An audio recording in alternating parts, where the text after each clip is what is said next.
والدین اور درخت دونوں بوڑھے ہو جاتے ہیں لیکن ان کی چھاؤں ہمیشہ رہتی ہے۔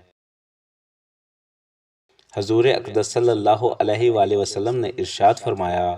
کہ جب کوئی مسلمان درخت لگاتا ہے پھر اس کے پھل پتوں یا کسی بھی حصے سے کوئی انسان یا جانور کھا لیتا ہے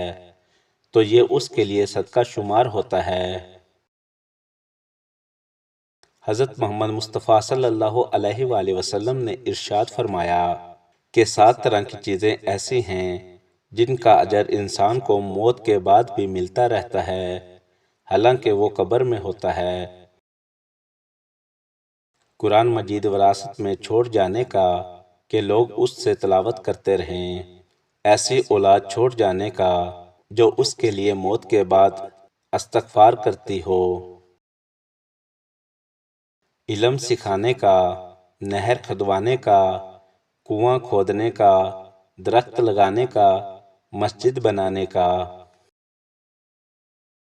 حضور اقدس صلی اللہ علیہ وآلہ وسلم نے ارشاد فرمایا کہ جس شخص نے کوئی درخت اگایا تو اس میں سے جو کچھ کھایا جائے وہ اس کے لیے صدقہ ہے، اور جو چوری کیا جائے تو وہ اس کے لیے صدقہ ہے، اور جو کچھ پرندے اس میں سے کھا لے تو وہ اس کے لیے صدقہ ہے۔ حضور صلی اللہ علیہ وآلہ وسلم نے فرمایا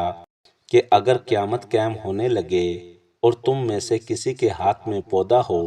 جس کو وہ لگانا چاہ رہا ہو تو اگر قیامت قائم ہونے سے پہلے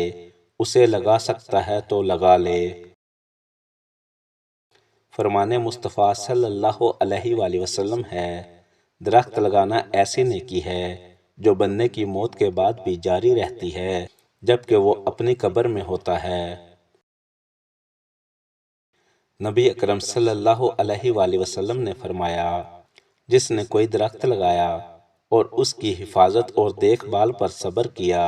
یہاں تک کہ وہ پھل دینے لگا تو اس میں سے کھائے جانے والا پھل اللہ پاک کے نزدیک اس لگانے والے کے لیے صدقہ ہے۔ کون سا پودا گھر میں لگانے سے فرشتے رزق لے کر آتے ہیں؟ ایسا کوئی پودا قرآن یا حدیث میں ذکر نہیں، رزق اللہ کے ذکر اور نیک اعمال کرنے سے آتا ہے۔ رسول اللہ صلی اللہ علیہ وآلہ وسلم نے فرمایا قیامت کے دن لوگوں کے درمیان فیصلہ ہونے تک ہر شخص اپنے صدقے کے سائے میں ہوگا۔